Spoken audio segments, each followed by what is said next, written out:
Ngazi TV, la chaîne du futur, la chaîne où il faut être. Restez tous authentiques. Bon, aujourd'hui, qu'est-ce qu'on va faire? On va pas parler de ma petite personne et de la chaîne parce qu'apparemment vous vous en battez les reins. D'après ce que j'ai pu constater sur ma vidéo précédente. C'est pas grave, je préfère en rire. Et maintenant, de quoi on va parler aujourd'hui? Par contre, aujourd'hui, on parle d'un truc là qui est pas marrant du tout là. Donc, cette intro elle était un peu inappropriée, mais c'est pas grave. Alors, de quoi on parle? On parle d'un Snapchatter, soi-disant influenceur, d'une quinzaine d'années dénommé, surnommé Pirouette. Alors, bien évidemment, je connaissais pas. Combien avait-il d'abonnés sur Snapchat? J'en ai absolument sur les autres réseaux sociaux, j'en ai absolument aucune idée. Alors, toujours est-il que qu'est-ce qui s'est passé? Qu'est-ce qu'il s'est amusé à faire, ce jeune homme?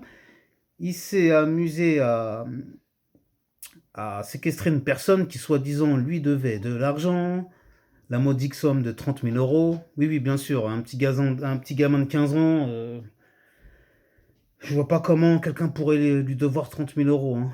À part si c'était un très grand influenceur, etc. Mais je pense pas qu'il il puisse avoir accès à autant de liquidités. Et je pense pas que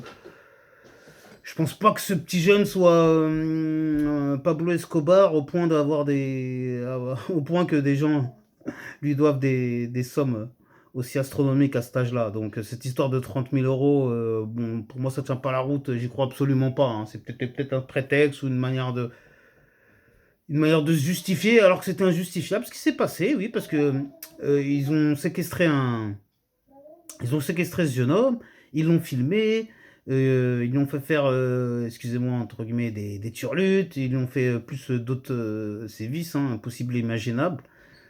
On peut mettre ça dans la catégorie du viol. Hein, j'ai essayé de dire ça comme j'ai pu pour esquiver le. Vous savez, hein, sur YouTube, ils aiment pas trop ça.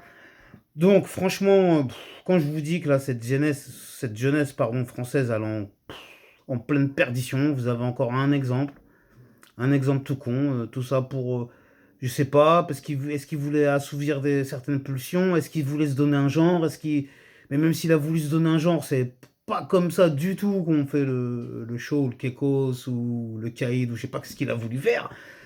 Paraîtrait-il qu'après tout ça, l'auteur des faits, là, le fameux Pirouette, se serait fait agresser par d'autres personnes en représailles. Est-ce que c'est vrai, est-ce que c'est faux, je n'en sais rien.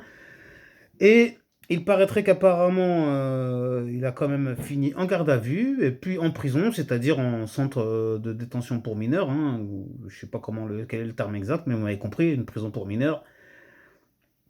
Donc là, pareil, là-bas, je sais pas comment il va être accueilli, je sais pas si ça va être sa fête ou pas, ou etc. Mais bon, à mon avis, il risque aussi de passer là-bas un sale quart d'heure, c'est possible, je n'en sais rien. Bon, toujours est-il que là, ce qui s'est passé, bah, c'est bizarre. Après, ce gars-là, il a pas de parents, ou je sais pas, ses parents, moi, je veux pas juger, mais moi, personnellement, si j'ai un fils qui fait des choses comme ça, mais et quand il rentre à la maison, je peux vous assurer que il aurait plus peur en fait de moi que des juges et de la police, hein, je vous le dis moi. Donc après, chacun fait comme il veut, chacun élève ses enfants comme bon lui semble, mais moi personnellement, je touche du bois ce que vous voulez, que Dieu m'en préserve, que Dieu m'en protège, mais si mon fils commettait de tels actes ou était victime de tels actes, je suis désolé, mais la cocotte minute pourrait très très vite exploser, hein. Bon. Après que Dieu nous en préserve, hein, attention, je n'incite absolument pas à la violence ou quoi que ce soit. Je suis juste en train de constater des faits, de constater que cette jeunesse française, elle part de plus en plus en sucette, de plus en plus en vrille. Je ne sais pas, il voulait quoi en faisant ça? Être célèbre, il voulait faire le buzz, bah c'est bon, t'as fait ton bad buzz, t'as fait ton truc, t'es parti dans la prison, tu vas te faire taper, peut-être tu vas devoir changer de pays ou je ne sais quoi d'autre parce que peut-être qu'il y en a qui vont pas lâcher l'affaire parce que si cette personne, le fameux Pirouette, il est victime de représailles, ce serait quelque chose d'assez logique et quelque chose qu'il aura assez recherché. C'est pour ça, réfléchissez bien avant de faire quoi que ce soit et avant de faire n'importe quoi, à qui que vous soyez, où que vous soyez, quel que soit votre âge, votre statut social, euh, votre, là, j'en perds les mots, hein, tellement je suis des choses basiques. Non, mais franchement, comment on peut en venir à ça, pour des futilités pareilles? Non, mais honnêtement. Bon, en tout cas, j'espère qu'on connaîtra vraiment On connaîtra vraiment les raisons, les dessous de cette histoire, parce que pour l'instant, on a la version officielle, c'est tout frais, donc il y a sûrement des éléments qui reviendront plus tard. Si j'ai plus d'éléments sur la suite de cette affaire, comptez sur moi pour vous tenir au courant.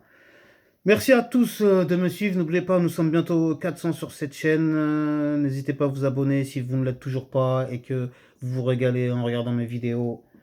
Bon, la vidéo d'aujourd'hui, elle était un peu triste, elle était un peu morbide, mais bon, il fallait quand même qu'on en parle hein, pour dénoncer ce genre d'acte, tout en sachant qu'il n'y a pas tant de personnes que ça qui en ont parlé. Merci à Foufa d'en avoir parlé. Je mettrai